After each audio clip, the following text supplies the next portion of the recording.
Yn enw Duw, y Tad, y Mab a'r Ysbryd Glân, in the name of God, Father, Son and Holy Spirit. Croeso mawr a chynas i chi unwaith yr rhagor yma i gwasanaeth ddydd Sul, 5 Sul y Pasg yma o Fro Eifionnydd ac o Eglwys y Santes Catherine yma yng Nghrichiaeth. A very warm welcome to you all here for our Sunday service for the 5th Sunday of Easter from Bro Eifionnydd and from St Catherine's Church here in Cricieth. We sincerely hope that you are keeping healthy and safe during these difficult times. The Collect of the Day, Collect y Dydd. Holl a chiog ddiw a'r chdygau stangau trwy dy unig anedig fab, ac agorais ni borth y bywyd tragwyddol.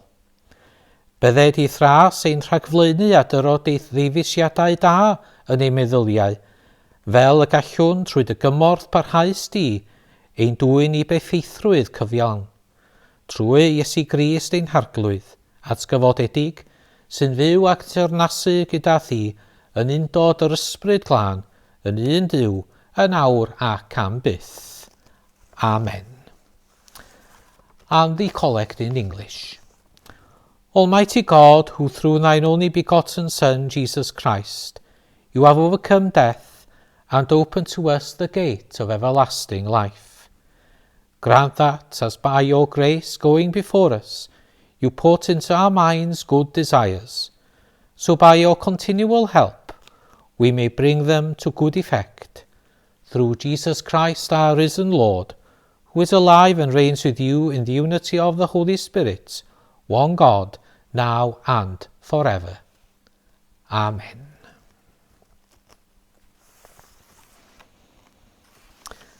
The appointed psalm for today is Psalm 31, verses 1 to 5, continuing verses 15 to 16.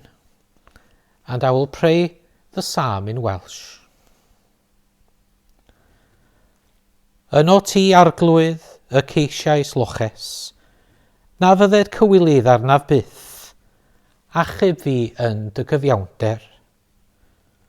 Tro dy glust ataf, a brysio i'n gwaredu, bydded i mi graig nodfa, yn amddiffynfa i'm cadw. Rwyt ti'n graig ac yn amddiffynfa i mi, mwyn dy enw arwain a thywys fi. Tyn fi o'r hwyd a guddwyd ar fy nghymder, oherwydd ti yw fy noddfa.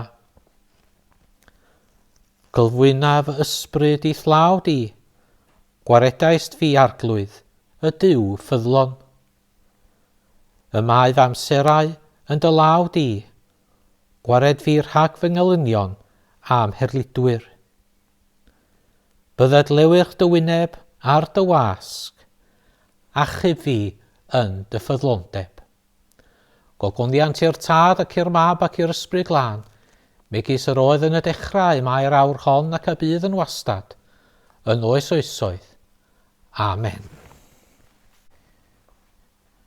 The Gospel reading set for today is from the Most Holy Gospel of St. John, from the 14th chapter, verses 1 to 14.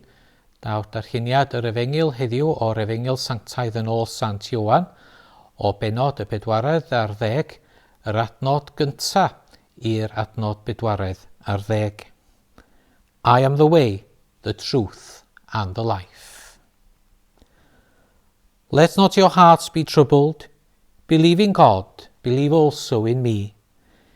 In my Father's house are many rooms. If it were not so, would I have told you that I go to prepare a place for you?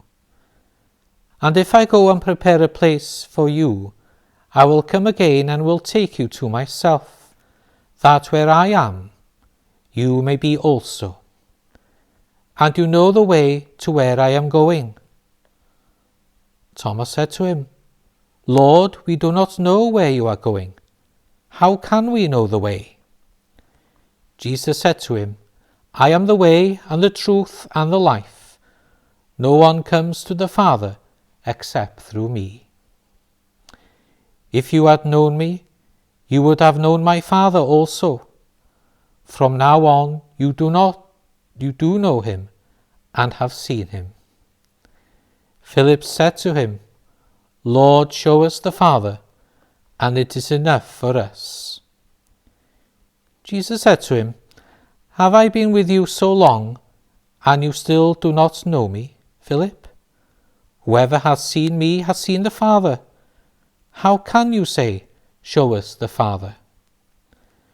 Do you not believe that I am in the Father, and the Father is in me?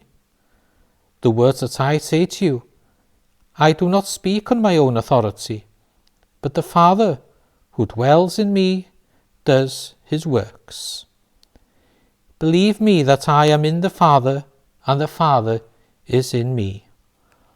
Or else, believe on the account of the works themselves. Truly, I say to you, whoever believes in me will also do the works that I do, and greater works than these will he do, because I am going to the Father. Whatever you ask in my name, this I will do, that the Father may be glorified in the Son. If you ask me for anything in my name, I will do it. Here endeth the Gospel reading.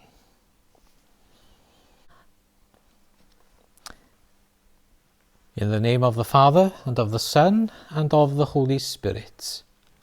Amen. John Henry Newman once at Myfyrdod wrote the words, To live is to change, and to be perfect is to have changed often. To live is to change, and to be perfect is to have changed often. I find those words of John Henry Newman, the recently beatified saint of the Roman Catholic Church, to be quite refreshing.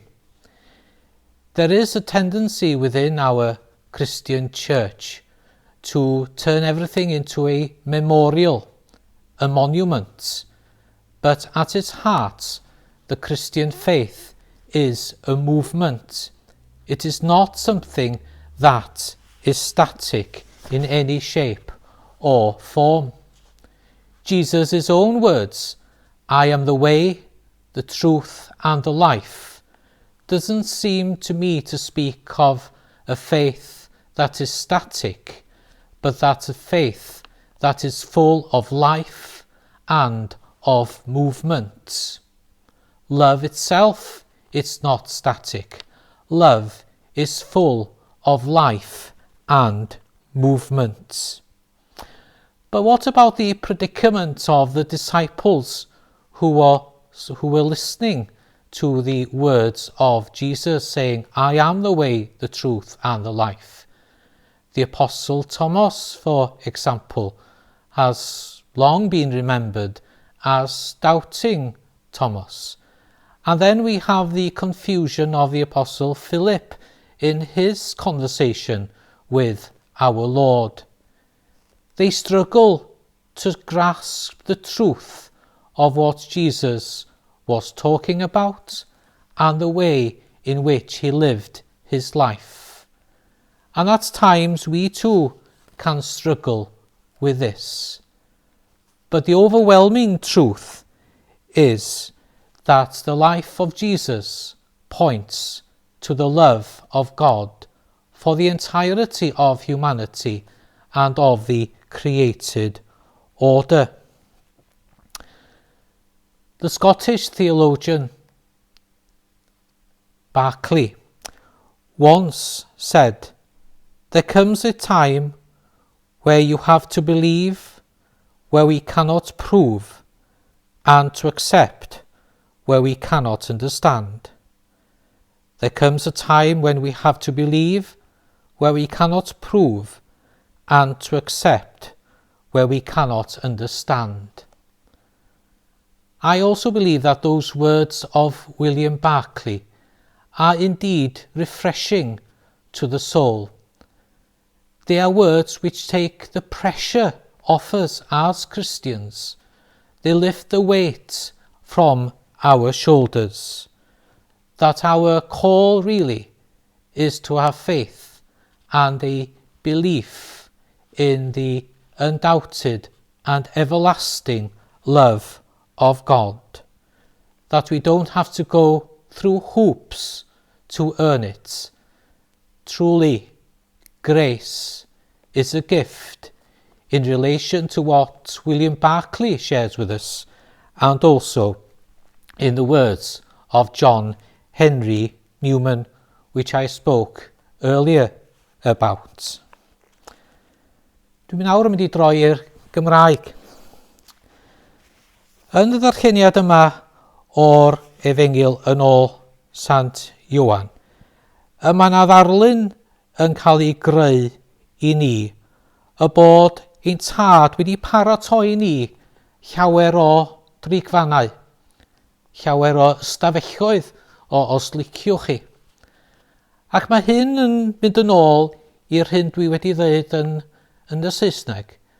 Nad yw y ffydd Gristnogol y rhywbeth sydd yn ddi-symud. Dydy o ddim yn rhywbeth sydd yn drwm. Mae'r darlun sy'n cael ei greu yn yr Efengyl yn dangos I ni y bod llawer o ystafelloedd, llawer o drigfannau wedi cael ei baratoi ni gan y Duw byw. Ond dydy o ddim yn dweud y bod yr rhaid I ni aros mewn un ystafell a cloi y drws. Yn draw wahanol, a mae o'n dweud y bod y posibilrwydd I ni symud o un drigfan i'r drigfan arall wrth I ni dyfu a ddynhau yn ein ffydd ac yn ein cariad tuag at ein harglwydd Iesu Grist. Iesu Grist oedd yn dangos gwyneb ac yn dangos gwir natur Duw I ni yn y byd. Y Duw gallan ni ei amgyffred am y tro cyntaf efallai wrth Iesu Grist ddynesu ato ni. Ond dwi'n hoff iawn o'r synwyr yma o drigfannau. Hoff iawn ohono fo. Yn enwedig y ffaith y bod y gallu ni symud o un drigfan I drigfan arall. Pa un ohona ni yn ein bywydau sydd ddim wedi newid dros y blynyddoedd mewn rhyw ffordd neu gilydd. Da ni gyd wedi newid rhyw ffordd neu gilydd ar daith bywyd. A da ni fod I glodfori yn hynna os ydyn ni wedi newid am y gorau. Dyna sydd yn bwysig I ni. This idea of abiding places, which is probably more an accurate interpretation of John's Gospel, is a refreshing one. It talks to us, in a Jewish sense, about different grades of blessedness, that we move from one abiding place to another, and as we move, we become more aware of God's blessing upon us. Irenaeus, Origen, and many other church fathers saw a pattern, I suppose, in the ways which we move from one dwelling place to another. And as we move from one dwelling place to another, we move closer to the heart of God. St. Augustine once said, "It is by loving that we draw nearer to God, not through walking." And as love grows in our lives, so hopefully we draw near to the heart of that love, the example of that love, that being Jesus Christ, our Lord. This particular reading from John's Gospel has been a great comfort to so many over the centuries, especially in relation to loss and grief of a loved one. Loss and grief is something that we are all familiar with at some point in our lives, but has been highlighted in the loss of so many lives recently due to this particular virus. And our hearts and our prayers go out to all those who are experiencing any loss and grief at this time and always. But let us broaden the Gospel reading. It is about our life. It is about our journey of faith as we move from one dwelling place to another and draw nearer to the heart of God in Jesus Christ, the pure heart of all grace and of all love. Amen.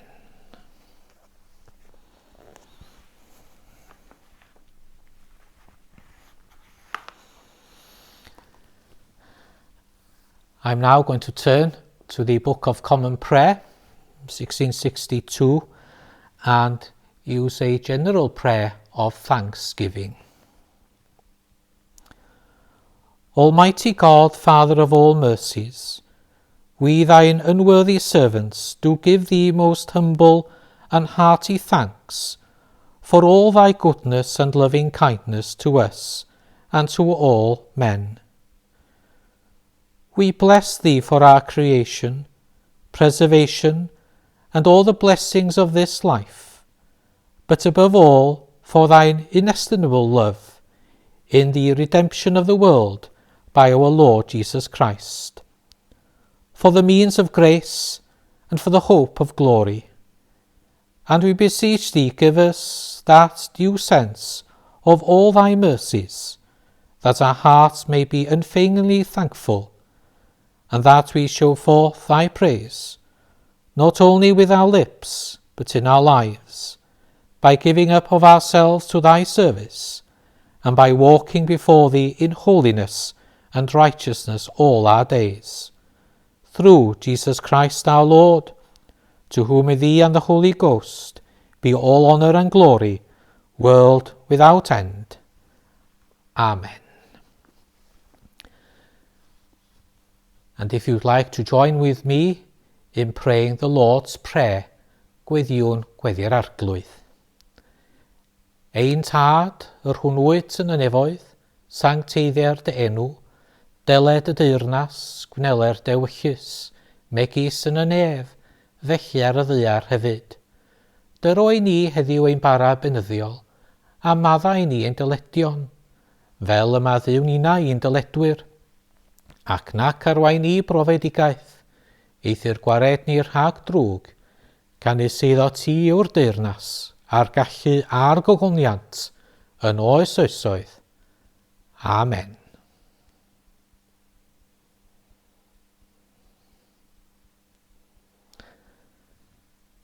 A gras i'n harglwydd Iesu Grist a chariad Duw, a chymdeithas yr Ysbryd Glân, a fydda gyda ni oll yr awr hon ac hyd byth.